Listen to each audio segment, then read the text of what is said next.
Donc, aujourd'hui, nous avons le bloc qui concerne la paix. D'accord? Donc, la paix, comme vous le savez, voilà, on l'a déjà fait dans Sage 50. Au moins, vous êtes familier avec la partie ou bien le module paix. Avant de parler de cas pratique numéro 1, je vous ai déposé un petit schéma à suivre pour préparer la paix, configurer la paix, paramétrer les composantes des modules de la paix. D'accord? Donc, nous avons un module qu'on appelle, une composante qu'on appelle CZ, paix CZ, dans laquelle on va faire tout ce qui est paramétrage, etc. Et on a une partie traitement dans laquelle on va faire un truc, tout ce qu'on appelle impression de chèque de paie. Et enfin, on a ce qu'on appelle la paie, rapport, les consultations des rapports, remises, etc. D'accord? Ce document-là, je vous l'avais déjà envoyé quand on a fait la paie, je crois, de Sage. Donc, voilà. Je vous ai déjà déposé ce document, donc vous avez assez de temps pour le lire. Nous avons le cas pratique numéro 1 concernant la société Smart Travel. Est-ce que vous avez des questions, s'il vous plaît, avant qu'on commence la correction du premier cas? OK. Donc, le cas ici qu'on a, ça concerne, pardon, ça concerne la société Smart Travel. Je ne vous ai pas surchargé beaucoup d'informations. Donc, nous avons le nom de la compagnie, l'exercice janvier 2018, les coordonnées, contact c'est Nadine Barbou. Nous avons quelques informations sur l'employé, nom, prénom, date de naissance, le numéro d'assurance sociale, état civil, le sexe, la langue de préférence, le courriel, l'adresse de l'employé, téléphone, le département dans lequel Nadine va travailler, la date de recrutement, bien d'embauche, la fréquence de paie, c'est-à-dire la période, il est quinzaine. Les heures travaillées dans cette période, c'est 60 heures. Il a aussi un salaire régulier, je vais vous expliquer la différence. Le taux horaire, chaque heure est payé à 18 $. Les heures supplémentaires majorées à 50%, il s'agit de 8 heures. Les heures supplémentaires travaillées à majorer à 100% et à payer doublement, c'est 4 heures. Mode de paiement, c'est le chèque. D'accord? Maintenant, on va aller ouvrir ça à combat. Ouvrez, s'il vous plaît, à combat. Alors, si je vais le faire. Et je vais vous montrer qu'est-ce qu'on va faire. D'accord? Regardez, quand vous cliquez sur à combat, toujours, il va vous demander d'entrer une date du système. Est-ce que tout le monde a la même chose que je partage avec vous, s'il vous plaît? Regardez, je vais vous dire des choses que vous n'allez pas aimer. La date du système, regardez, c'est incroyable, c'est normal parce que c'est une version scolaire. Vous savez que peu importe quelle date vous allez entrer, il n'accepte pas les dates après 2018. D'accord? Vous pouvez la laisser vite, mais moi, je vous recommande de faire 1er janvier 2018. D'accord? Mettez 1er janvier 2018. Quand on va terminer, je vais vous montrer que il va s'ouvrir sans mettre aucune date, ni rien du tout. On clique sur OK et on va vous demandez le numéro d'usager. OK, vous cliquez sur OK.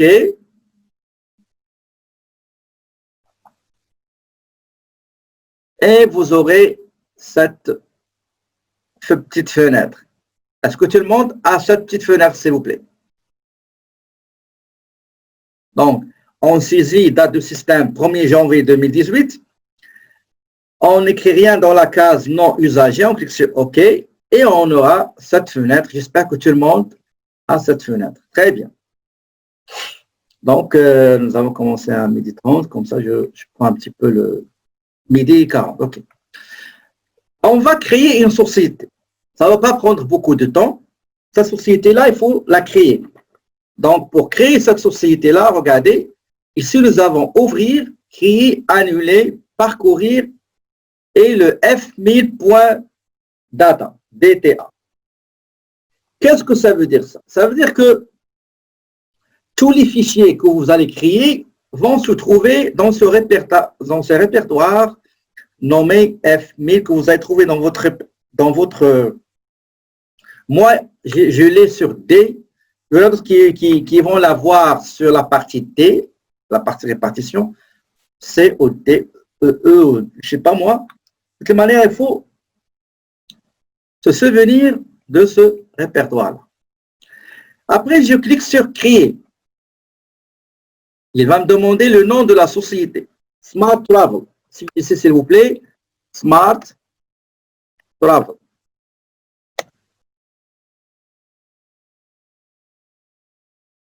Inc. Point. D'accord? Est-ce que tout le monde a fait la même chose? Moi, je veux avancer. Je ne veux pas que quelqu'un, encore une fois, va me faire revenir en arrière. Donc, une fois j'ai saisi le nom de la compagnie, je vais cliquer sur OK. Il va me demander quels sont les modules à mettre en marche. OK? Dans Acomba X, on dit démarrer et ici, on dit mise en marche. Moi, je n'ai pas besoin des autres modules parce que je suis en train de faire juste la paie. Je choisis société que je vais créer et aussi le module paie. Je sélectionne deux modules, société et la paie. Société et la paie et je valide en cliquant sur créer.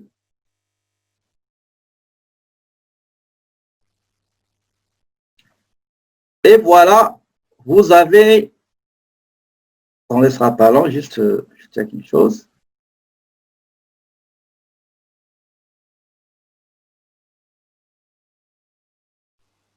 Voilà.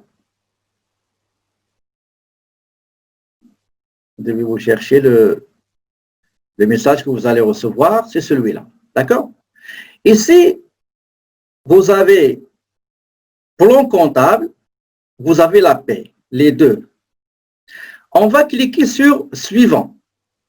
Donc, une fois j'ai cliqué sur créer, j'ai devant moi les modules, je sélectionne uniquement société paie, je clique sur OK, il va me demander d'autres choses, je vais vous montrer. En cliquant sur suivant, on va commencer à saisir les informations de la compagnie à créer. Donc, le nom, c'est Smart Travel. Smart Travel Inc. La personne à contacter, ok, c'est Barbeau Nadine. Nadine. Ok? En ce qui concerne l'adresse, il y a une chose qui est intéressante dans Acomba version 11. Regardez, je vais lui donner juste le code postal et c'est lui qui va me donner l'adresse. Par exemple, le code postal de mon bureau ici, c'est H1S2D, non, H1S3J2. Rapide adresse, voilà, il m'a donné une adresse. Il suffit juste de compléter le numéro, appartement, etc. Mais cette option-là, c'est pas gratuite. Il a juste 15 jours. Après 15 jours, il faut payer. Okay? Il faut s'abonner pour avoir cette fonction. Il suffit juste d'indiquer, de saisir un code postal et c'est lui qui va, ce qu'on appelle rapid address. OK? D'accord? Le numéro de téléphone. Nous avons ici le 514, le 514, 5141. Pour le télécopieur, nous avons 514, 514, 5142. Vous pouvez ajouter notre téléphone, autre fax.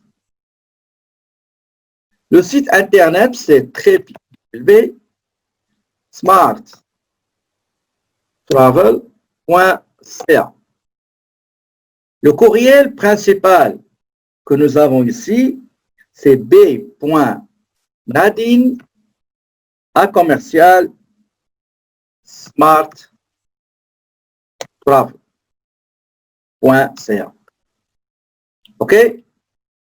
Est-ce que tout le monde a fait la même chose, s'il vous plaît, avant que je clique sur suivant? Attendez, une fois terminé, je clique sur suivant. Et je dois choisir quel plan comptable convient à la société. Quel est le plan comptable approprié à la société? Eh bien, c'est comme on l'a fait dans Acomba X et comme on l'a fait dans SAE 50, il va nous donner un plan comptable selon le secteur d'activité sélectionné. Nous sommes une agence de voyage, d'accord? Agence de voyage, je sélectionne agence de voyage et je clique sur sélectionner et non pas créer.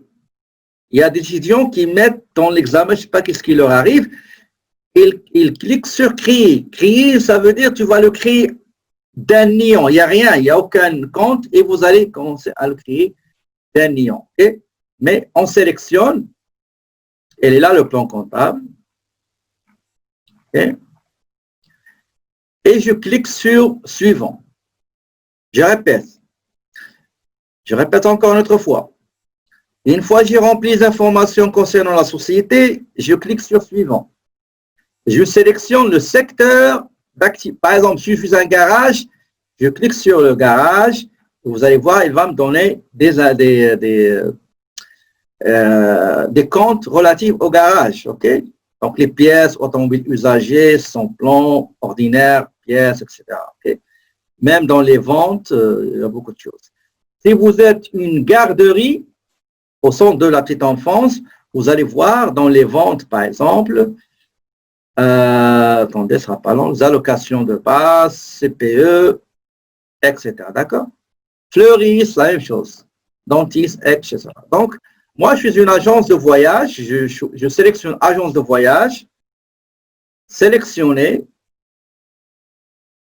pas grave, je clique sur suivant, et voilà. D'accord? S'il vous plaît, je vous demande une chose très importante qui va vous aider. Prenez du papier pour écrire les étapes. C'est très important pour ne pas les oublier. Et après, vous allez faire un petit schéma. Toujours, vous allez le mettre devant vous une fois que vous allez travailler les études de cas ou bien l'examen. S'il vous plaît, c'est très important. Okay? Donc, une fois j'ai créé l'entreprise, la première chose qu'il va me demander, c'est de compléter la configuration de la paie.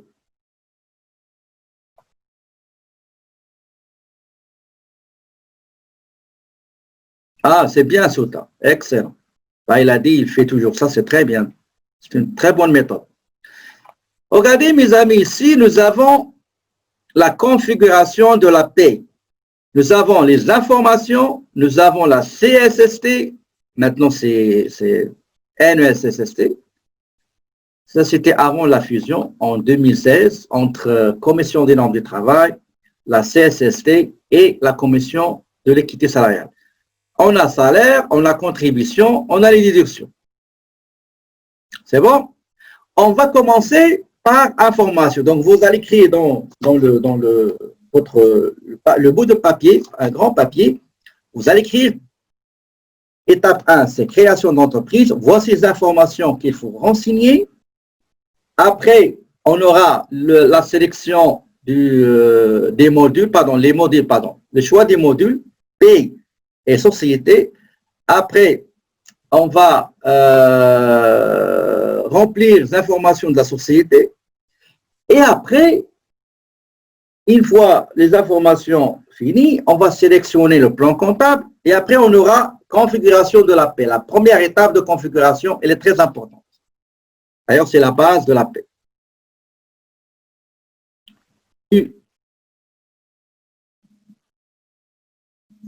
Une fois que vous êtes rendu devant cette configuration, elle est très importante. Écoutez-moi attentivement, s'il vous plaît. Très importante, cette partie-là. On commence par la rubrique information. D'accord? La rubrique information, bien la composante information. Qu'est-ce que je dois renseigner? Il y a des informations qui ne vont pas nous concerner, on ne va pas les remplir. Mais je vais vous expliquer quelque chose. Multidate, qu'est-ce que ça veut dire? Ça veut dire que dans votre société,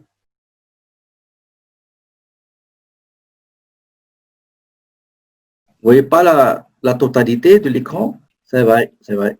Et maintenant, vous voyez la configuration de la paie? OK. Merci, merci. Ah. Vous êtes grandement attentionné. C'est bien. Donc, voilà les informations qui vont nous être utiles. D'accord? Quelqu'un qui a levé sa main. OK.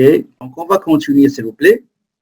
Si vous suivez ce que je suis en train de vous montrer et de partager avec vous, vous n'aurez aucun message bizarre ou différent de ce que tout le monde reçoit. Et c'est pour ça que je vous demande toujours, avant de continuer, est-ce que tout le monde est OK? Mais il y a des gens qui répondent, il y a des gens qui ne sont pas là, ben, je ne peux rien faire pour eux. Donc, devant cette configuration de paie, il y a quelque chose que je vais vous expliquer. Il y en a ceux qu'on va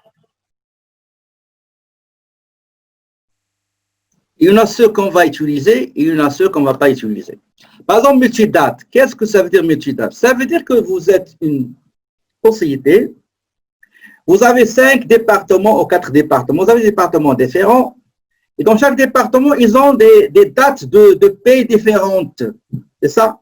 Quand vous mettez multidate, ça veut dire que vous indiquez au logiciel que j'ai des différentes périodes de paie ou des dates de paie.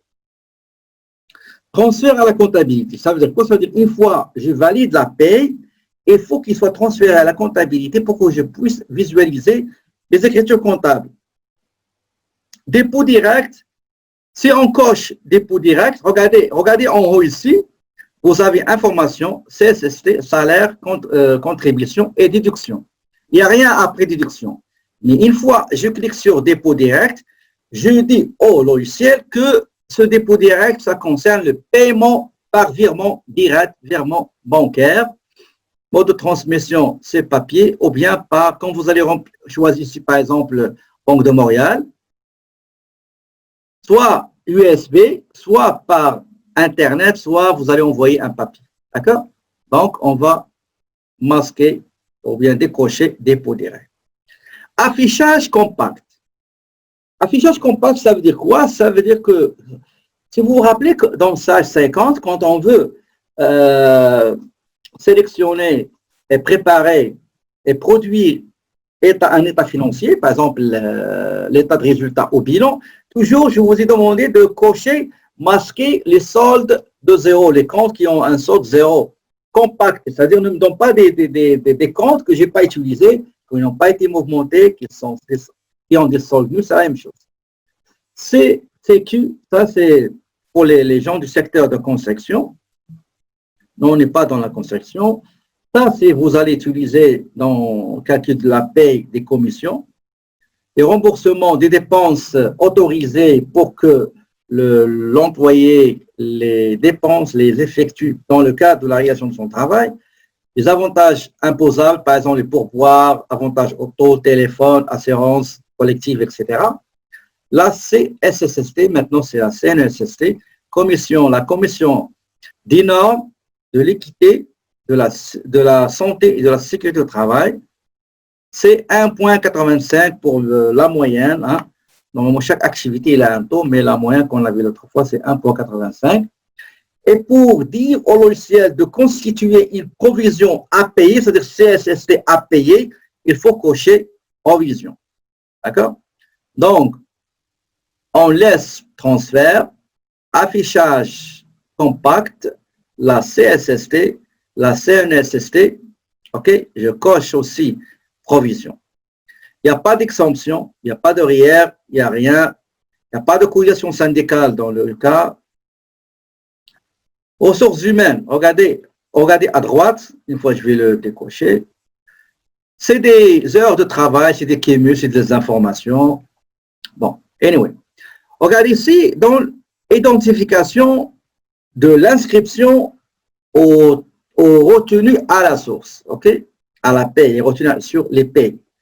Le fédéral, toujours, il a 9 chiffres, suivi de RP, retenue de paye 001. Le Québec, il y a 10 chiffres, suivis de RS, retenue sur salaire.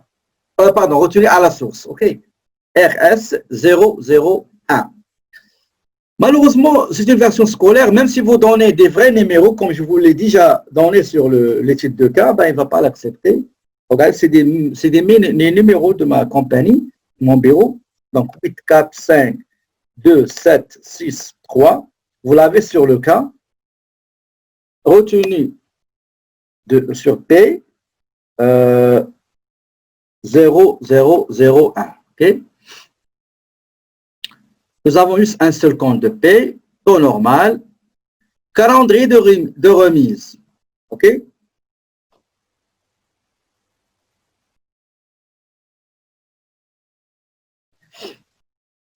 La plupart des PME, ils font les remises trimestrielles. Donc, on va choisir trimestrielle.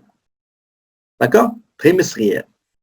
Le numéro NEC, le numéro d'entreprise au Québec, c'est 10 chiffres. Donc, on va le saisir.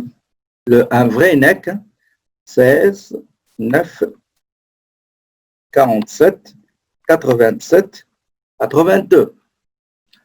Numéro d'identification retenu à la source, comme j'ai dit ici, 10 chiffres, RS et 301.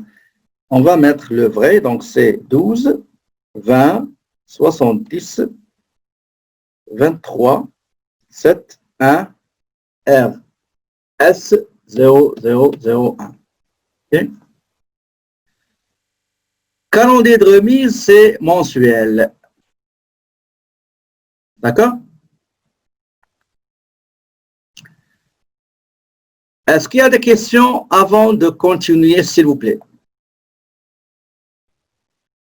Le salaire minimum, comme j'ai dit, je ne suis pas obligé de le remplir, mais je vais vous expliquer, ça sert à quoi?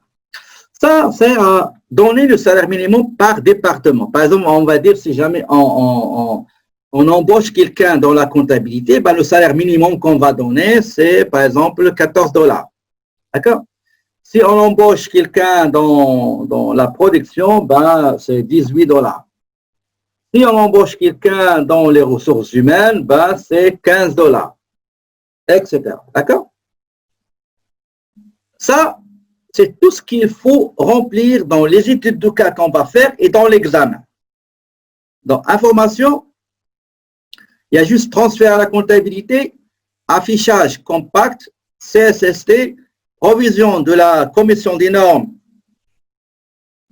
de l'équité, de la santé au travail, de la santé et de la sécurité au travail. Dans l'examen, laissez tout ça vide, d'accord? Parce qu'à chaque fois, il va vous dire que ce n'est pas des chiffres corrects. Calendrier de remise fédérale, il faut l'écrire. Hein? trimestriel, le NEC, vous pouvez le mettre, vous ne pouvez pas le mettre, ça ne me dérange pas. Calendrier de remise, c'est mensuel. Salaire minimum, vous n'êtes pas obligé de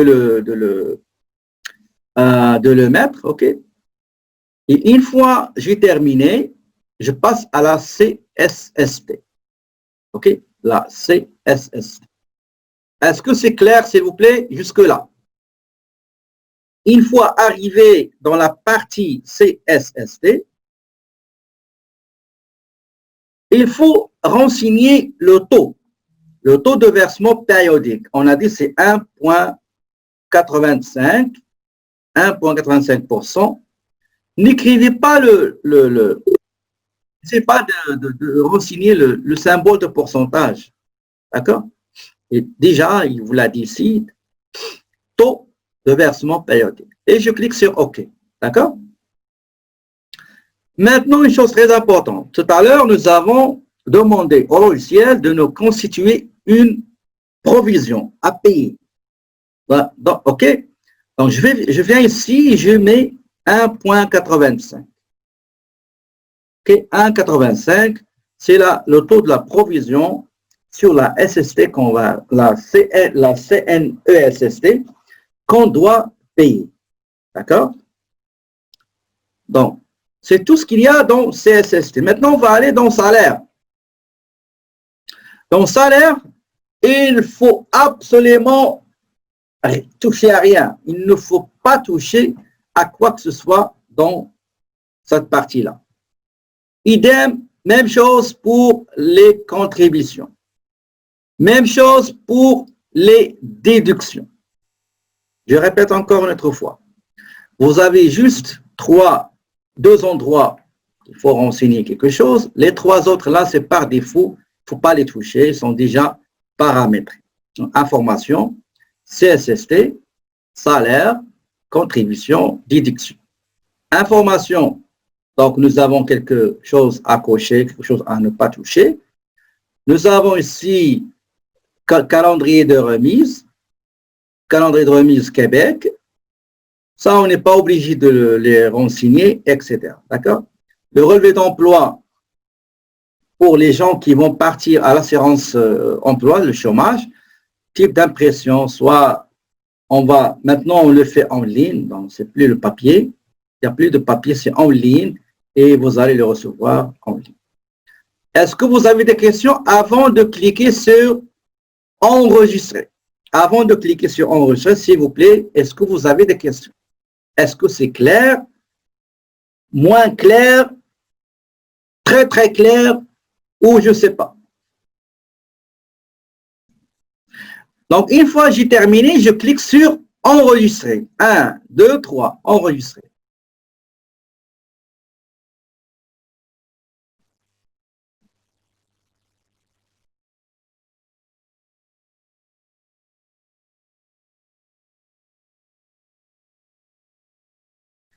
Et après, vous aurez, comme ce tableau-là, vous allez cliquer sur terminer. Vous voulez mettre en marche les applications sélectionnées avec les paramètres affichés? Oui. Et voilà. Donc, nous avons la société, il a été créé, regardez en haut, on a Smart Travel avec la paie. Regardez, nous avons la paie qui a été démarrée, paie saisie, paie rapport et traitement différé. C'est trois endroits qu'on va utiliser pour configurer, préparer, produire, traiter la paie ainsi que le paiement et les remises gouvernementales. Claire, merci. D'accord?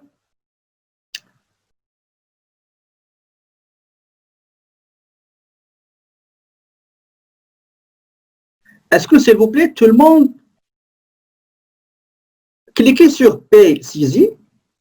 Est-ce que vous avez employé consultation, paye, inscription, feuille de temps, département, configuration, table, fonction inactive, fin d'année? Est-ce que vous les avez, s'il vous plaît? Ça, c'est les composantes de cette rubrique-là, paye, saisie, dans le module paye. Après, vérifiez, s'il vous plaît, dans Paie rapport, cliquez sur Paie rapport et vous aurez rapport de paie, journal des paies, journal des remises, relevé d'emploi, pourboire, relevés gouvernementaux 2018 et les guides. Après ça, cliquez sur traitement différé, vous aurez impression des paies. Ça, c'est les 3 endroits qu'on va utiliser et que je vous recommande fortement, grandement, extrêmement, de prendre note. OK, de prendre note de chaque étape de la paie. Aujourd'hui, on va corriger le cas avec un rythme lent. Mais l'autre cas, on va avancer plus vite. OK? Très bien. Quelle est maintenant l'étape suivante? On a créé l'entreprise. OK? On a configuré la paie. Pas toute la paie, mais une partie. Maintenant, qu'est-ce que je dois faire? Regardez l'étape suivante. Prenez note, s'il vous plaît. L'étape suivante, c'est aller dans paie saisie. OK? Paie saisie. Je commence par la table. Je commence par les tables d'impôts. Vous vous rappelez, dans Sage, on faisait la même chose. OK? La table du Québec et des fédérales. D'accord? Les tables. Une fois je suis dans les tables gouvernementales, la première partie, c'est fédéral, la deuxième partie, c'est le Québec. OK? Donc, le logiciel, parce que j'ai travaillé avec d'autres groupes, il garde les informations de 2019, de 2020. Malgré qu'on travaille avec 2018, peut-être vous allez me dire pourquoi ne pas travailler avec 2018, les exemptions de base, les taux. Moi, je veux 2020, l'actualiser. C'est pas grave. Moi, ce qui m'intéresse, c'est que vous compreniez le principe, les procédures, les étapes, OK, le bien fondé des choses. Moi, ça m'est égal, 2018, 2017, ça ne me dérange pas, mais juste le principe.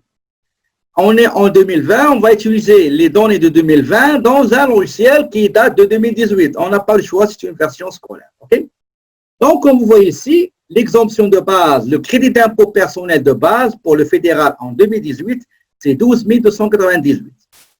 Si jamais vous créez, vous trouvez rien dans la table, OK, bah, il faut saisir 12 298. Le taux d'abattement pour le Québec, c'est 16,5%, donc 0,16 500. Assurance emploi. Le taux, c'est 1,20% pour 2020. C'est le taux le plus bas au Canada. Le taux de l'employeur, c'est 1,680. D'accord? Les taux d'imposition, les autres, là, ça vient automatiquement. Ici, j'ai une petite remarque concernant le taux employeur. Vous savez que supposons, juste, parce que si vous allez comprendre ce que je vais vous dire maintenant, vous allez me faciliter la tâche après. Supposons, mesdames et messieurs, mes chers amis, je vous dis le taux employé est le même que le taux employeur. Si je vous dis que le taux employé, il est par exemple 3,5%, quel sera le taux de l'employeur? Je répète ma question.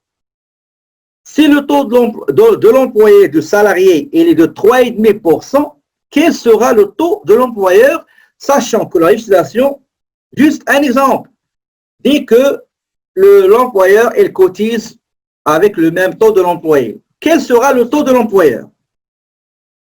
Et je suis sûr que ma réponse que je vais vous donner va vous surprendre. Allez-y, donnez-moi vos réponses, s'il vous plaît. Si je vous dis, par exemple, le taux de l'employé, il est 3,5. D'accord? Et je vous dis que le taux de l'employeur sera la même chose, le même taux de cotisation de l'employé. Qu'est-ce que vous allez me suggérer à saisir dans la case taux employeur?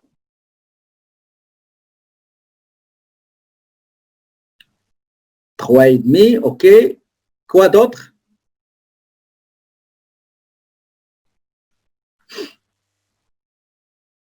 Vos réponses, s'il vous plaît, c'est très important. Parce que vous allez, après, il y a une partie, il y a un endroit où on va voir une chose un petit peu bizarre et on est en train d'épargner le temps. Vous allez comprendre. Écrivez-moi, s'il vous plaît, vos réponses. Effectivement, c'est bizarre. Si le taux de l'employeur est le même que le taux de l'employé, il faut mettre 1 et non pas 3,5. OK? Et c'est une chose qui, normalement, qui est mal configurée chez Acomba. Regardez le taux de Québec, retraite Québec, c'est pour 2020, c'est 5,70%. On va mettre le taux ici, 5,7%. Et en bas, on va mettre 1. Il est mal conçu, cette case-là, OK? Et j'ai appelé le support technique d'un combat. Ils m'ont expliqué comme ça. Ils disent, écoutez, c'est pas normal. Vous me l'avez expliqué, mais les autres là qui n'ont pas l'opportunité de vous appeler, bah, ils vont mettre 5,7. Ça veut dire, si vous mettez 5,7%, vous savez combien il va prendre le taux de l'employé multiplié par 5,7. Ça veut dire 5,7 fois 5,7, c'est 32,949%. Ah oui! Regardez, je me rappelle l'autre fois, j'avais un salaire brut de 2260 et j'ai à peu près $600 comme RQ au lieu d'avoir, je crois, 142, quelque chose comme ça. C'est la même chose. Ça m'a donné 740, 750. OK? Donc, pourquoi je vous ai dit ça? Parce qu'on va le voir dans RRQ. C'est bien d'en parler. Donc, on a dit 1,20 assurance emploi et 1,68% pour l'employeur.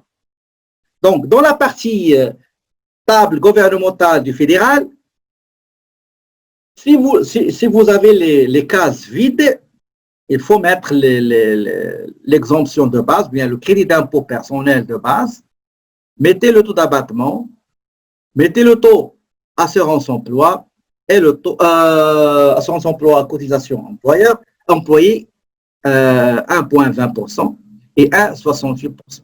D'accord? Maintenant pour le Québec.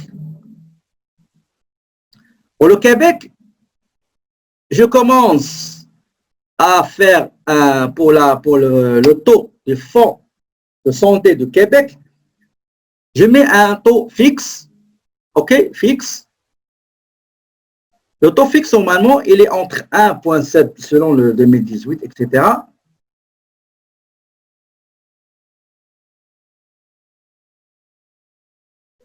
Attendez, je réponds à une petite question.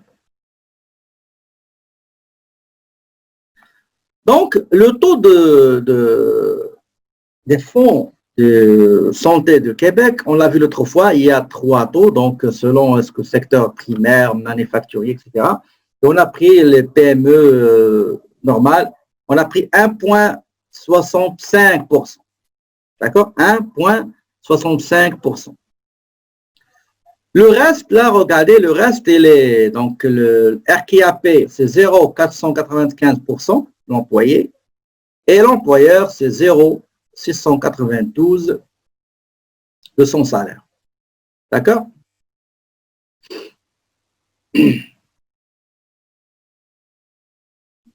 Oui, parce que regardez, si on ne fait pas ça,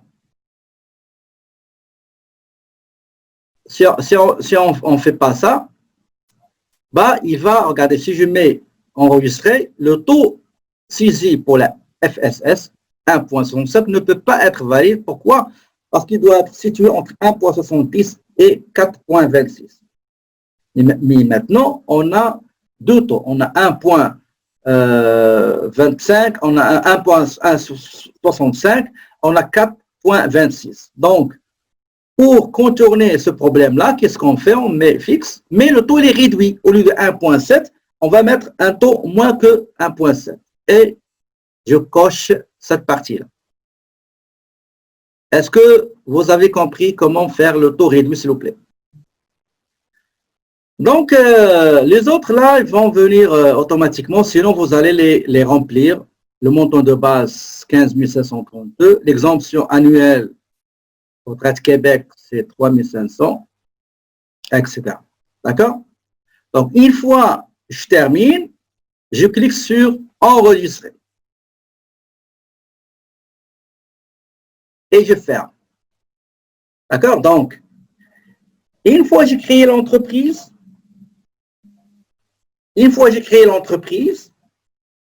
j'ai sélectionné le plan comptable, les modules société P, j'ai eu la configuration principale de la P et j'ai l'interface ici, le menu des logiciels. Je vais commencer par les tables. Il y a le fédéral et le Québec. Si je me suis trompé, je n'ai qu'à corriger et cliquer sur enregistrer. Maintenant, la deuxième chose qu'il faut faire, s'il vous plaît, vous allez cliquer sur configuration. Configuration. D'accord? Configuration. Quand vous allez cliquer sur configuration, vous allez voir qu'il contient les mêmes informations qu'on a fait tout à l'heure. Il faut la vérifier avant de passer à l'étape suivante. Parce que tout à l'heure, on n'a pas vérifié, mais ce n'est pas grave. Il faut toujours vérifier avant de passer à la création d'un département, c'est très important. Donc, je vois que les informations sont correctes ici. CSST, c'est bon. Les salaires, je n'ai pas touché. Contribution, je n'ai pas touché. Et je ferme. Très bien. Donc, quand je termine configuration de paie, tout à l'heure, on n'a pas vérifié. Là, il faut le vérifier. Donc, une fois que je vérifie la configuration, je passe aux tables. L'étape suivante, c'est le département à créer. Je clique sur département. Quand je clique sur département, il va me donner une liste des départements, mais c'est normal, je n'ai rien parce que je ne les ai pas encore créés. Pour créer un département, je clique sur cette icône-là en haut à gauche. Est-ce que vous me suivez, s'il vous plaît? Pour créer un département, je clique sur cette icône-là. Et voilà, maintenant, j'ai le département que je vais créer. Pourquoi je crée ce département? Généralement, quand vous allez créer un département, tous les employés qui vont travailler au sein de ce département-là, ils vont, les calculs qu'on va faire, c'est selon ce qu'on va faire dans ce département-là. En ce qui concerne les comptes des charges sociales, les comptes des passifs pour ce qui est les retenues à la source, payables, etc. En ce qui concerne la période de paie, début, fin, etc. Tout ça, c'est dans le département qu'on va le faire. Le numéro qu'on va donner, à notre département, c'est 1. D'accord? C'est département administration. La clé, regardez, je vais vous montrer une chose très importante. Ça va pas long. Attendez.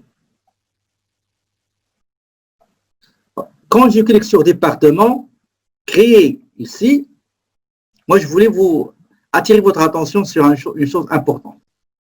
Est-ce que vous voyez quelque chose ici? Regardez, mesdames et messieurs, mes chers amis, regardez. Est-ce que vous voyez quelque chose ici? Est-ce que vous voyez des images, vous voyez des écritures entre hebdomadaire et format horaire? Est-ce que vous voyez quelque chose?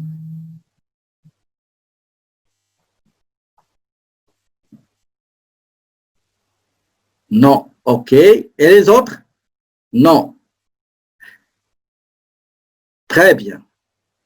Regardez, il faut faire attention à cette partie-là. Elle est très importante. Vous me dites que vous ne voyez rien. OK. On va voir la magie de M. Omari. D'accord? Bon, on va donner le numéro 1 pour le premier département. 1. Regardez bien. Tabulation. Qu'est-ce que vous voyez maintenant?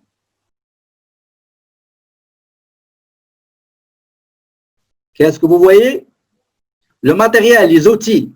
Des outils, exactement. Le matériel. Très bien. Des outils. Celle-là, elle est très importante. Je vais vous dire pourquoi. On continue. Le numéro 1 de département, si jamais la prochaine fois, on va créer dans la société, par exemple, le département comptabilité, on va mettre 2. Département production, on va mettre 3. Département commercial, 4. Contrôle gestion, ressources humaines, etc. Clé de traitement, c'est administration. Administration. La description, c'est la même chose. Administration, copier-coller. Nous avons ici, regardez, nous avons dossier, nous avons salaire, pas long, nous avons contribution et nous avons déduction. D'accord? 4 rubriques, 4 volets à remplir. Mais avant ça, il vous demande quelles sont les périodes de la paie. On peut le faire manuellement ici. Première période, dernière période, etc. Mais par expérience, toujours on aura des problèmes.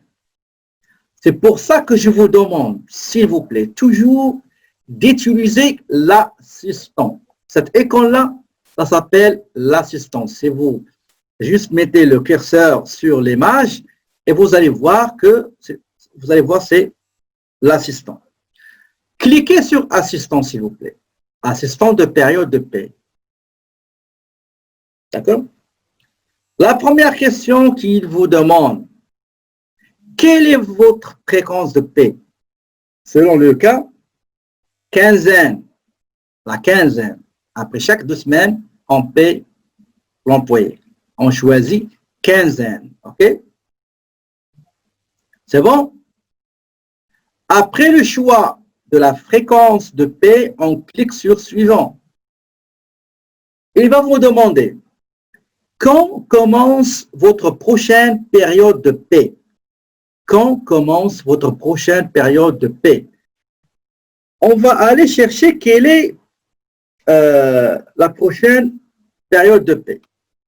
Si on va aller dans le calendrier de 2020, ok, on va aller dans 2018, ça va non? 2018. Là, voici l'année 2018. Il a été embauché, on a dit, le premier. Il a été embauché le 1er janvier 2018. Donc, on a 2 quinzaines, ok? On a une quinzaine. La première quinzaine commence le 1, donc début, et se termine le 14, 14/1/2018. Et la paie, la semaine après la 12e semaine, qui sera jeudi le 18 janvier 2018. D'accord? Donc, on va venir ici, on va dire 01/01/18. Vous faites tabulation et le reste sera calculé automatiquement. D'accord? C'est ce que je viens de vous dire avant de continuer. Je vous ai dit que date début, semaine 1er janvier, date fin semaine 14, date de paiement qui est jeudi après le 14, c'est 18. D'accord? Est-ce que vous avez des questions avant que je continue l'explication? S'il vous plaît. J'ai terminé la saisie d'une seule date. Je clique sur suivant. Regardez qu'est-ce qu'il vous dit ici. Il vous dit que votre prochaine paye sera, la quinzaine, sera du 1 janvier au 14 janvier 2018. Et la date de l'émission du chèque, la date de la paye, paiement de la paye, sera le 18 janvier. D'accord? Et paradoxalement, il te dit que ta première paie, elle était en 2017. Oublie ça, ok? Donc, c'est une version scolaire en rien faire. Mais il te dit que en 2018, ta dernière paie sera émise le 20-12-2018 et ça va concerner la quinzaine du 3 au 16 décembre 2018. Enfin, c'est juste ce qu'on appelle un sommaire des périodes et je clique sur terminer. D'accord? Maintenant, j'ai terminé la précision des fréquences des intervalles de période de paie. Maintenant, on va commencer à paramétrer le département. D'accord? On commence par salaire. Dossier, c'est terminé. On a le salaire. On clique sur le salaire. Quand vous allez cliquer sur le salaire, qu'est-ce qu'il vous demande?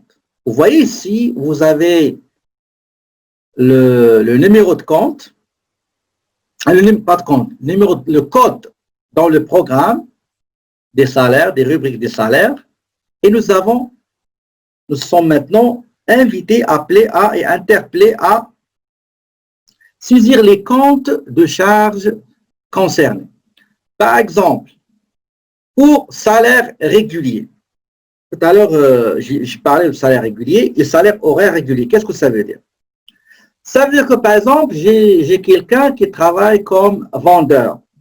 J'ai un salaire fixe, régulier. Écoutez, par semaine, je te donne $1000 et le salaire horaire régulier selon les heures que vous allez travailler. D'accord? Salaire régulier, ça veut dire un salaire qui n'a rien à voir, aucune relation avec les heures travaillées. D'accord? On va chercher le compte, c'est 8001. Il est là, 8001. Le salaire horaire régulier sans compte comptable, c'est toujours 8001. Les heures supplémentaires, c'est toujours salaire brut. C'est des composants de salaire brut, toujours 8001. 8001. Congé payé, ça rentre toujours dans le salaire. Remboursement des dépenses. On va les chercher, ce n'est pas 8001, on va les chercher. On clique 2 fois et on cherche un compte appelé dépenses. Si on ne le trouve pas, on va le créer. Ok, donc je vois que ça n'existe pas. Donc on va le créer. Donc comment on va le créer? Je cherche juste on va créer un compte 8010. Comment créer le compte 8010? Vous voyez ici, cette icône est toujours pour créer quelque chose. On clique sur cette icône, on met le numéro 8010. D'accord? Tabulation. Quelle est sa catégorie? Quelle est sa classe? Quelle est sa nature? C'est une dépense. Voilà. Maintenant, je saisis l'intitulé du compte. OK? Donc, dépenses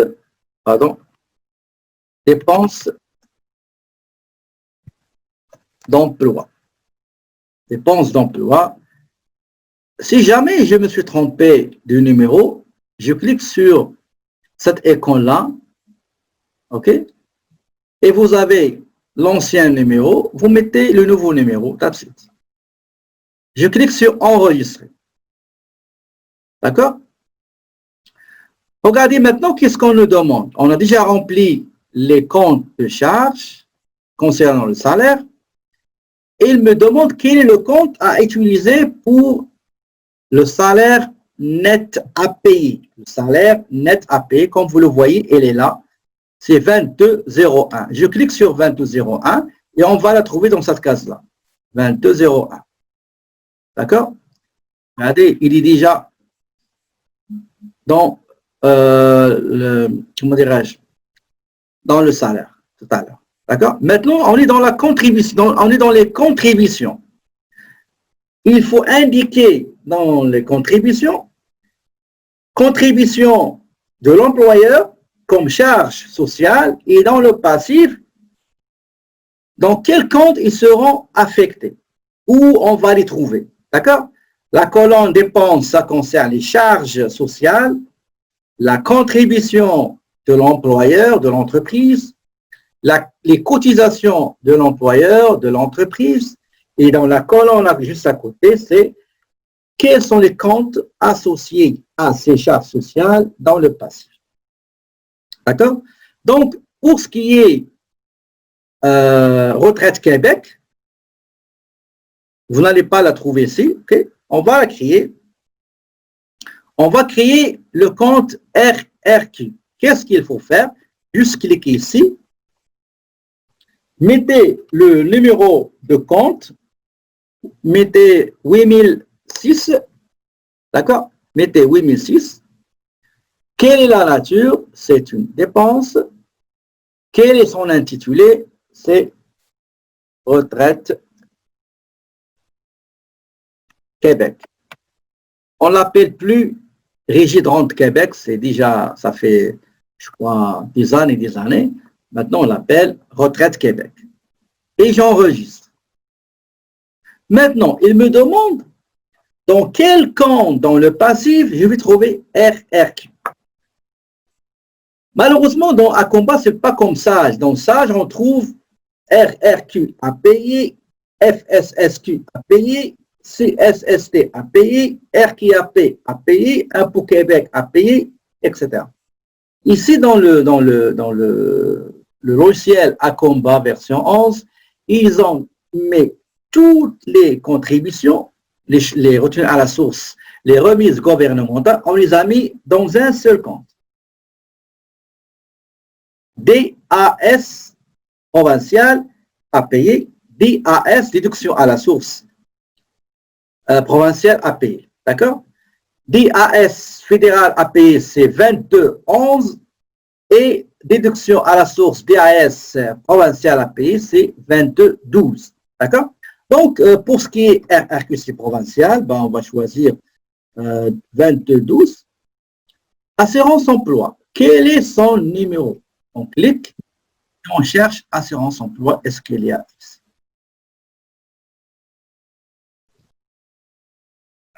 On va aller dans 8000 et il n'y a pas. Donc, on va créer assurance emploi. Assurance emploi, on va lui donner le compte 8005. D'accord? 8005. On va le créer ici. 8005.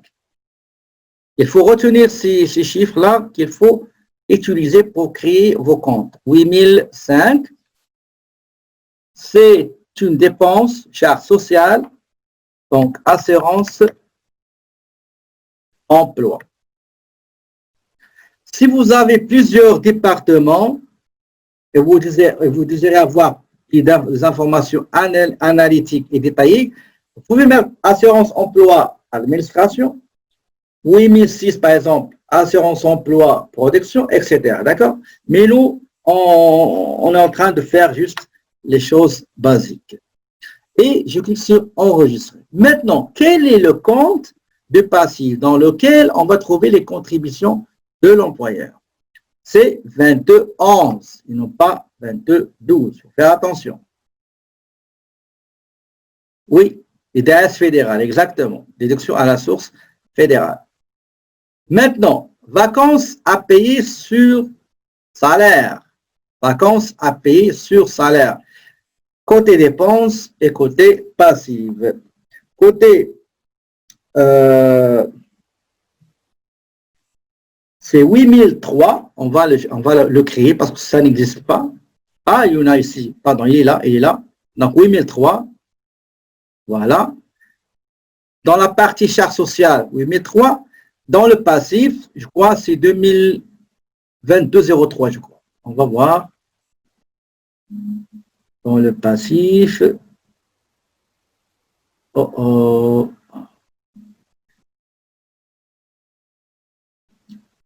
Voilà, 2202, exactement. 2202, vacances à payer. On clique ici. Voilà. Maintenant, fonds des services de santé. Quel est leur compte? On va le créer parce que ça n'existe pas. On va créer 8009. On clique deux fois et on clique et on sélectionne création. 8009, tabulation. Il s'agit d'une dépense, donc fonds des services de santé du Québec. Et on clique sur enregistrer.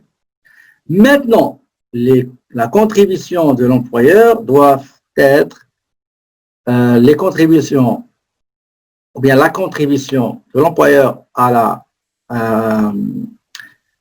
au fonds de services de santé, c'est 22,12 DAS à remettre ou à payer. Très bien. CSST, il existe déjà, c'est 8051. Et le compte de passif, c'est DAS à payer. Alors que elle, ce n'est pas une déduction, c'est une contribution unilatérale de la part de l'employeur. RQAP. RQAP, il n'existe pas, on va la créer, c'est 8007. Oui, c'est ça, 8007. Il n'y a pas de 8007, on va la créer tout de suite. Donc, 8007, catégorie dépenses, SRJ, québécois, assurance parentale, cotisation employée, c'est 0,494, je crois, pour cent, employeur 0,692. Enregistré. Maintenant, quel est le compte du passif dans lequel on va trouver RQAP qui contient, bien sûr, contribution patronale et salariale. C'est 22,12. D'accord? Maintenant, pour les déductions de l'employé, on a terminé salaire, contribution, maintenant déduction de l'employé. Impôt fédéral à payer. Quel est le compte? C'est 22, comme j'ai dit, c'est 22,11. On va le chercher, 22,11. Impôt provincial, c'est 22,12. RRQ, c'est 22,12. Assurance emploi, 22,11. RQAP, 22,12. OK? Donc, regardez, le dossier, ça concerne tout ce qui est paye, etc. Les salaires, c'est les charges, comptes de charges sociales. Les contributions de l'employeur, ça c'est la contribution de l'employeur. Si on ajoute les contributions de l'employé, ben, il faut qu'il soit dans l'un des comptes ici au passif. Pour les déductions, on a mis les retenues à la source dans leur compte passif. Est-ce qu'il y a des questions, s'il vous plaît, avant que j'enregistre? Une fois que j'ai terminé tout ça, je clique sur enregistrer. Et je ferme, d'accord? Très bien. Regardez maintenant. J'ai fait les tables. J'ai paramétré les tables. J'ai rempli configuration de paie. J'ai créé département avec les configurations requises. Je saute jusqu'à l'employé. D'accord? Donc, table, configuration, département, employé. Je répète. Table, configuration, département, employé. Table, configuration, département, employé. Je clique sur employé et je vois que la liste est vide, c'est tout à fait normal. Et on va créer un employé ou une employée. Ça, c'est une employée Barbeau Nadine. Pour créer, toujours, comme je vous l'avais déjà dit, vous avez cette icône réservée aux nouvelles créations ou bien des ajouts. Je clique et j'attends. Voilà. Donc, j'ai des coordonnées. Après, je remplis les informations dossier, fonction, document et autre chose. D'accord? Le numéro ou bien la matricule. Moi, qu'est-ce que je fais? Je le fais. Pour immatriculer un employé, qu'est-ce que je mets? Je mets sa date d'embauche 2020 01 suivi de la première lettre de son nom de famille, Barbeau, suivi de la première lettre de son prénom qui est Nadine N. OK? Tabulation. Donc, date d'embauche, suivi de toujours le classement des immatriculations seront par ordre chronologique. D'accord?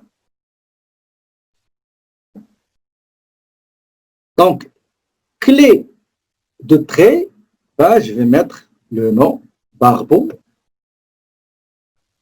Nadine.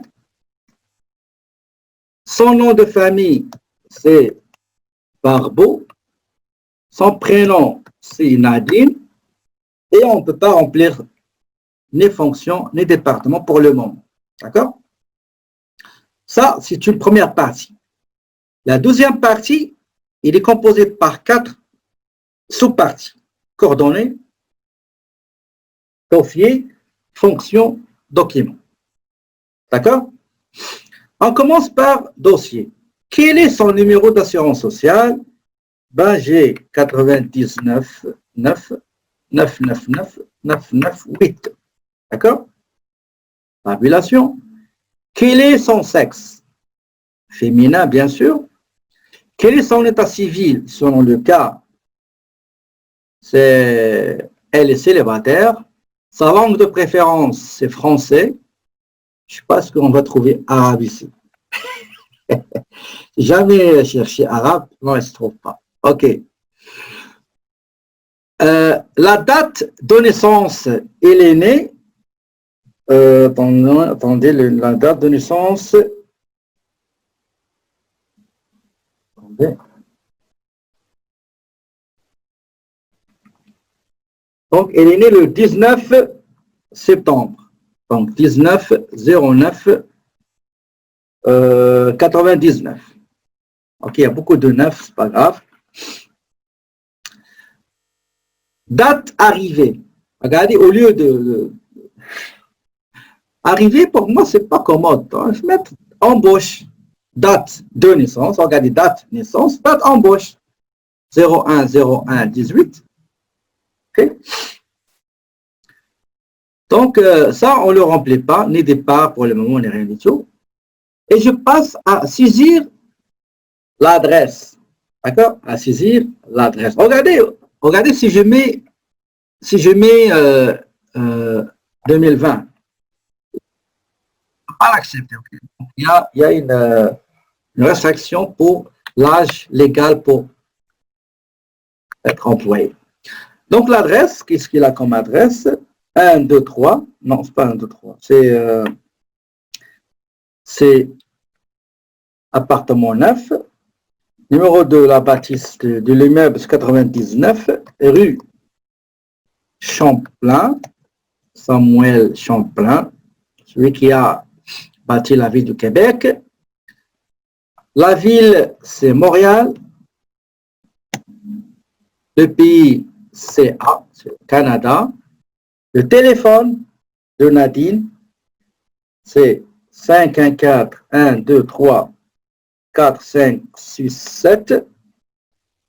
Il a un fax, je crois. Oui, il a un fax. Non, résidence. Téléphone de résidence, on va le mettre en bas ici. On va mettre résidence. Voilà. C'est 514-456-789. Voilà. Code postal, on l'a oublié, plutôt je l'ai oublié, c'est H, non, c'est pas H, c'est A, ok. A, 9A, 9B9. Très bien. Il n'a pas de site, mais il a un courriel. Donc, son courriel, c'est b.nadine à commercial, qu'est-ce qu'il y a, vidéotron.ca. D'accord?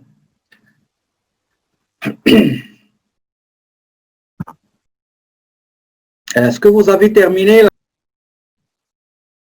Donc, une fois j'ai terminé les coordonnées de l'employé, je passe au dossier. Dans le dossier, méthode de calcul. Est-ce que c'est un salaire qu'il faut calculer ou bien il n'y a pas de calcul, ni impôt, ni rien, ou bien c'est un revenu estimé, on va estimer un revenu, ok? Là, c'est un salaire, la table il sera utilisée automatiquement, tout ça. Est-ce qu'il y a des déductions pour les gens qui habitent dans des régions lointaines, surtout nordiques, dans le nord du Canada? Ils ont des déductions. Parfois, il y a des employés qui viennent chez leur employeur et ils vont leur demander d'augmenter le montant de taxes à relever sur leur salaire, à retenir, ce qu'on appelle impôt additionnel. Pourquoi? Parce que lui, c'est comme il est en train de faire des petites épargnes qu'il va récupérer au moment où il va faire ses déclarations de revenus fin d'année. D'accord? Pour ce qui est provincial, méthode de calcul salaire, table, pas d'impôt additionnel, rien, ok? Ici, regardez ici, on ne va rien toucher ici. Donc, cette partie-là, il faut la laisser vide, pas la toucher, d'accord? Donc, RQC normal, il est assujetti à emploi, assurance emploi, RQAP assujetti, pas exempté, taux normal, etc. C'est bon? Maintenant, on va aller dans fonction.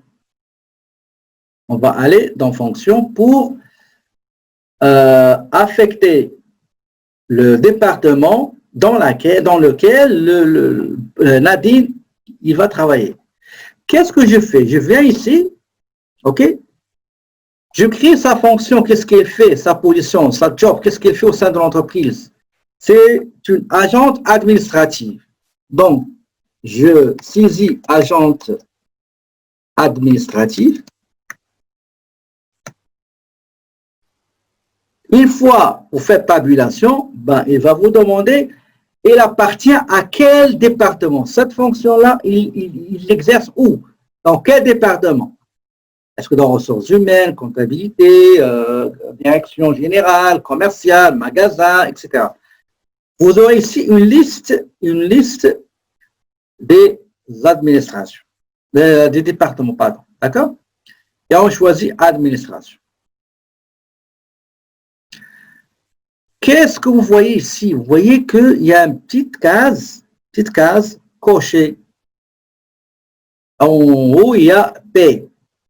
Si vous ne cochez pas cette paie, cette partie-là, le calcul de la paie ne sera pas automatiquement fait sur la base des informations qu'on a, si vous vous rappelez, qu'on a saisies quand on a créé le département. Donc, toujours, faites attention, s'il vous plaît, toujours laissez ça coché.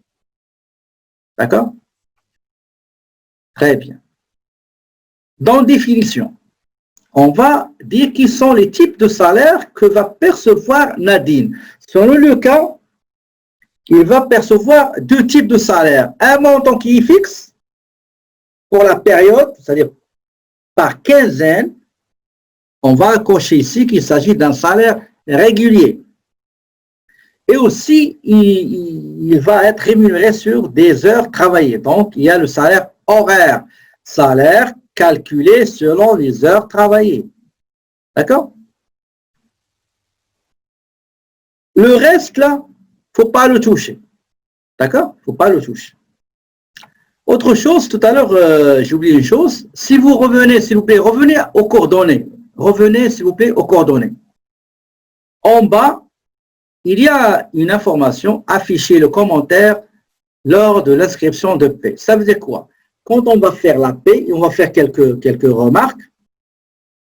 Si on ne coche pas ça, on n'aura pas le droit de saisir cette information. D'accord? Ben, on va cocher ça, comme ça on va la pratiquer. On revient maintenant à la définition.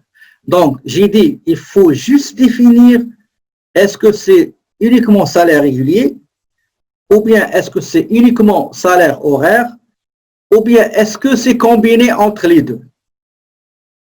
Ça, le salaire, la définition. Maintenant, le salaire.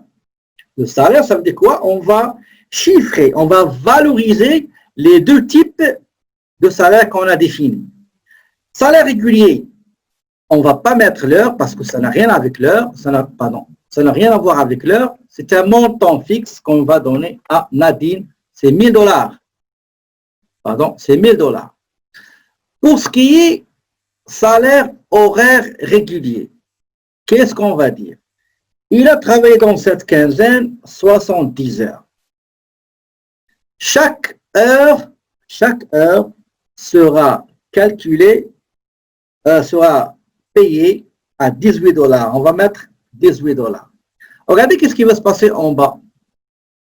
Chose qui n'existe pas dans Sage. Regardez. Bon, voilà. Regardez qu'est-ce qu'il a fait. Il a calculé automatiquement le taux horaire des heures supplémentaires à majorer à 50% et le taux horaire à majorer à 100%. Maintenant, combien Nadine, durant les 2 semaines, durant la quinzaine, combien d'heures supplémentaires a payé, à majorer à 50%, il a travaillé. Donc, je crois, il a travaillé 8 heures. Très bien. Pour ce qui est les heures supplémentaires travaillées à majorer à 100%, c'est 4 heures. Maintenant, on va aller dans contribution. En contribution, c'est la contribution de l'employeur. Ça concerne le taux des vacances. C'est 4%. On a déjà parlé l'autre fois. Il y a 3 catégories. Soit vous avez travaillé moins d'1 an, soit entre 1 an et moins de 3 ans, soit 3 ans et plus. D'accord? 3 ans et plus, c'est 6% avec 4 semaines.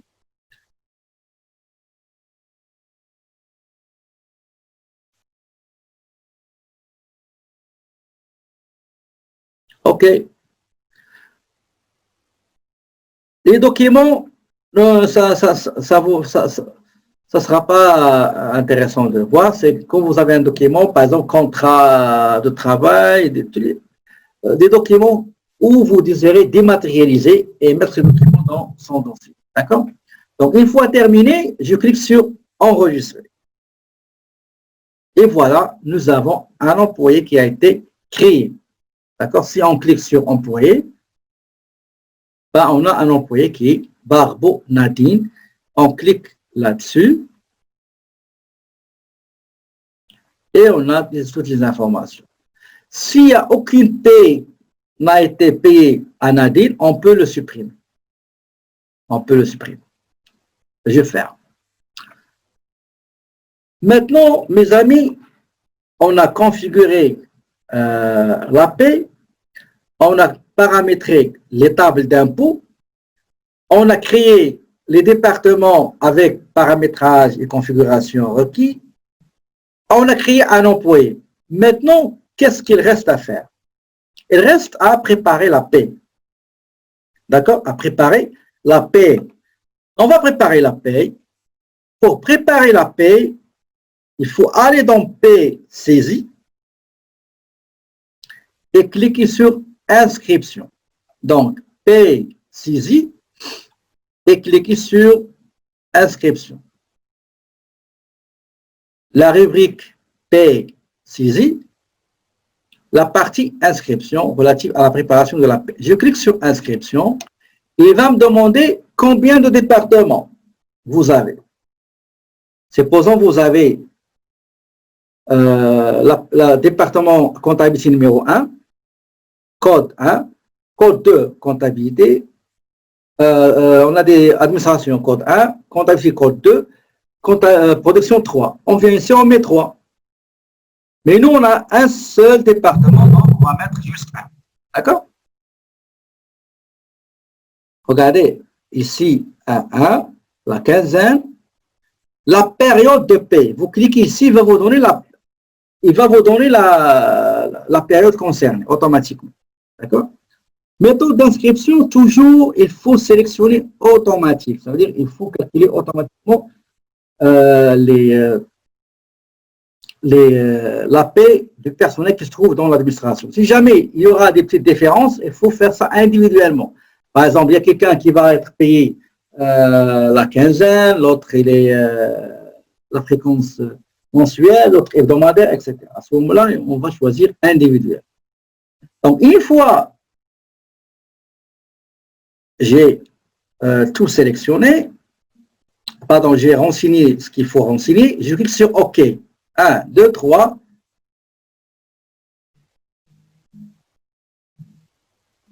Ce qu'il a dit, c'est la première fois que... Oui. Ici, toujours, vous aurez ce message-là. Il va vous demander, est-ce que c'est... Et il le sait. Et pourtant, il vous le demande. Il vous dit, est-ce que c'est votre première paye en 2018? On va dire oui. On clique sur oui. Et voilà les employés qu'il faut, pour lesquels il faut faire la paye. D'accord? Donc, j'ai Nadine, je clique sur Nadine. Tout à l'heure, il y avait, comment dirais-je, il y avait une indication d'inscrire quelques informations. C'est là où il faut les mettre, d'accord? Donc, je ferme.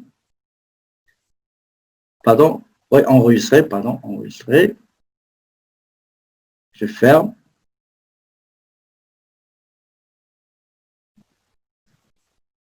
J'ai mis OK. OK, ah, OK. Non, c'est correct.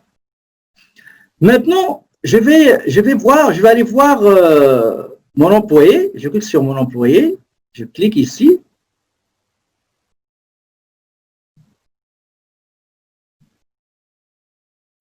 Attendez, je vais vous montrer autre chose, excusez.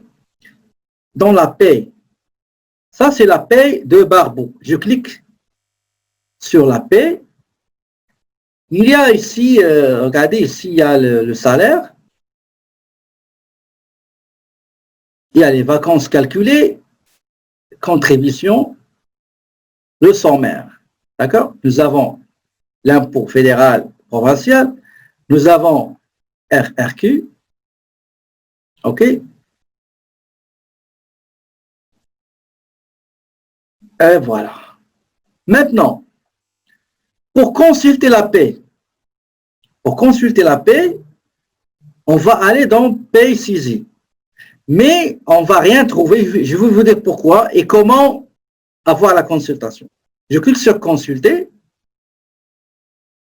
Pardon, pas ici, excusez-moi. Le journal des paies. On va aller dans Paie rapport. Paie rapport pour consulter l'écriture journal. Donc toujours Paie rapport. Journal des paies.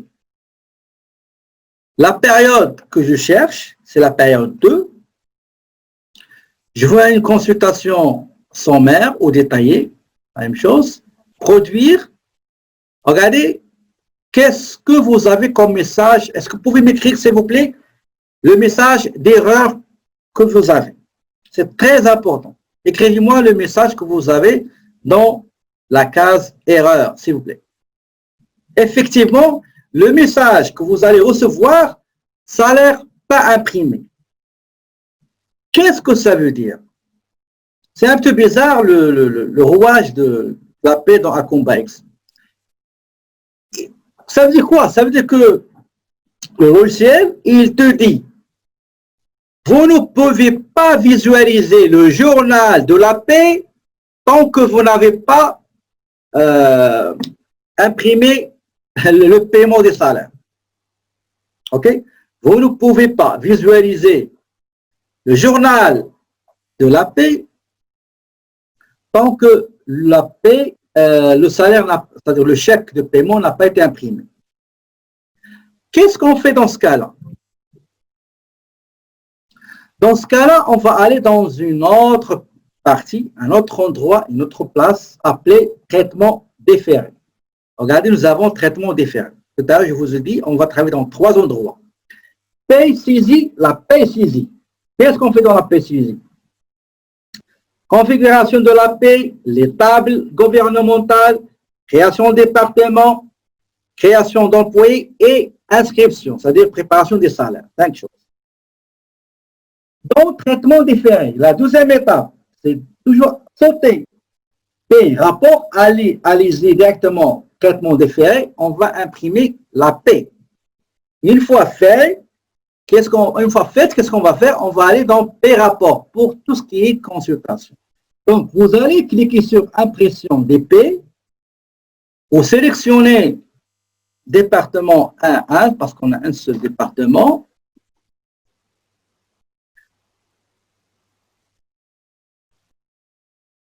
On vient ici, on choisit paiement unique. Paiement unique. Type d'impression, impression sur formulaire. D'accord? Je répète. Pour pouvoir visualiser le journal de la paie, il faut imprimer les salaires. Pour les imprimer, il faut aller dans la partie intitulée traitement différé. Et on va choisir impression des paies. Je renseigne les informations ici, code des départements concernés. La fréquence, c'est automatiquement, quand vous choisissez administration, on a déjà donné la fréquence quinzaine. Mode de paiement, c'est le chèque. Choisis paiement unique, ok, pour grouper les fonctions d'une période. Les fonctions, c'est-à-dire les tâches, les gens qui effectuent des tâches dans la même période. Impression sur formulaire et je clique sur OK. Une fois vous cliquez sur OK, on doit lui indiquer quels sont les employés qui travaillent dans ce département pour lesquels on va faire l'impression. On va dire, écoutez, Nadine. Il y a Nadine, OK, Nadine. On va imprimer sa paie. C'est bon? Avant d'imprimer, on va ajouter un coup d'œil. On va visualiser cette page-là.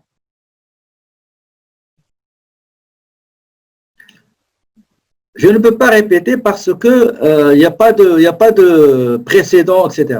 Vous comprenez? Attendez, je vais essayer de supprimer tout ça. Ok, je vais recommencer.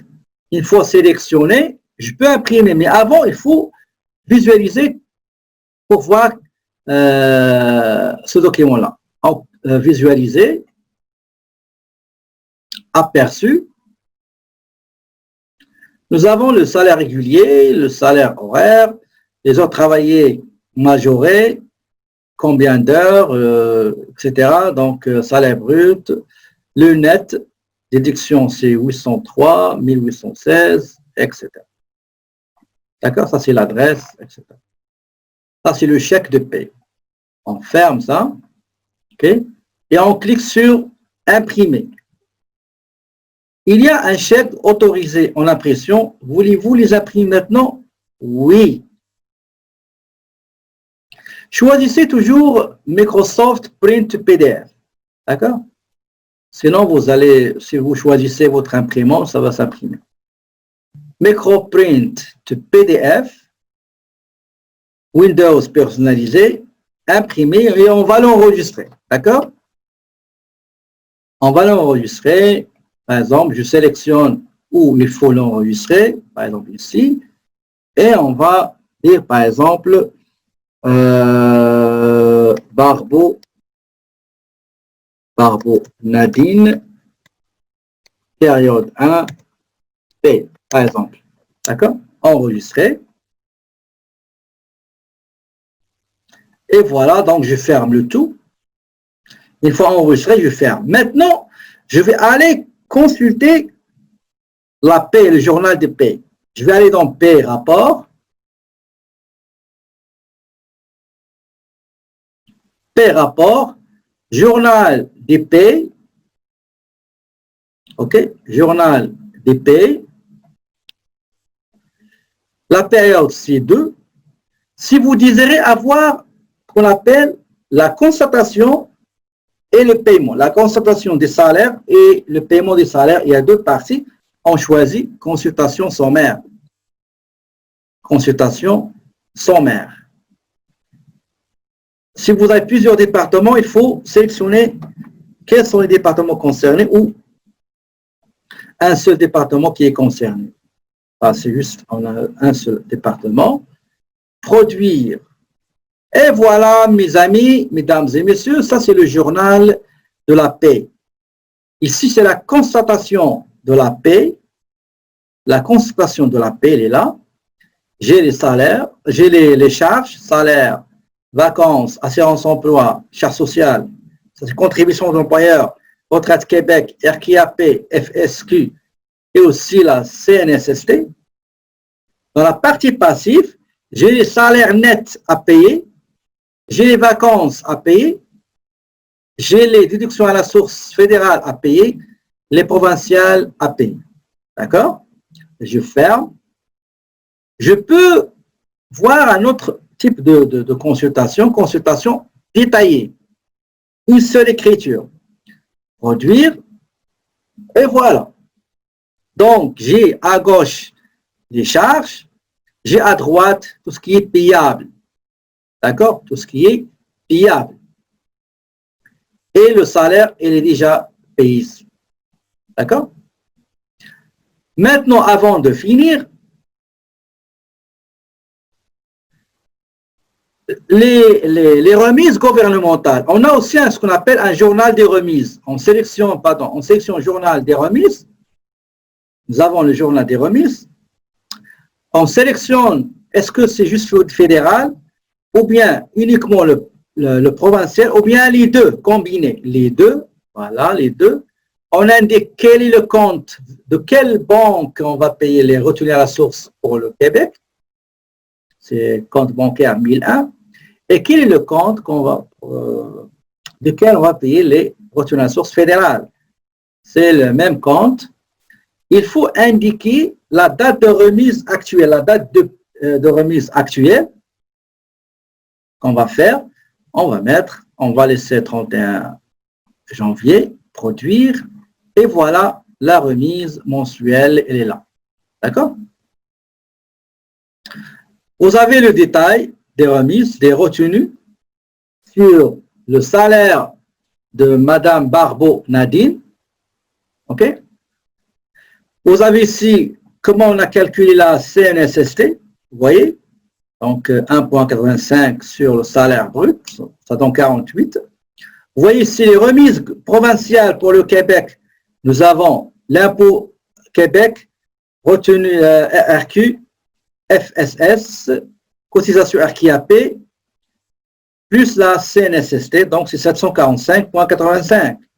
On a les remises fédérales. Il y a deux choses. Il y a l'impôt fédéral et la contribution salariale du salarié, de l'employé à l'assurance emploi, et aussi la contribution de l'employé à l'assurance emploi qui est 1,68. Le total, c'est 361,98. D'accord? Ici, c'est une petite écriture comptable. Quand on va payer le gouvernement fédéral, il est en bas. Donc, ce total-là de 368 qui était au crédit, on va le débiter par le crédit de sortie de fonds de la banque, et le Québec qui avait 745, etc. On peut l'enregistrer ici, on peut l'imprimer, on peut avoir un aperçu, elle est là, d'accord, etc.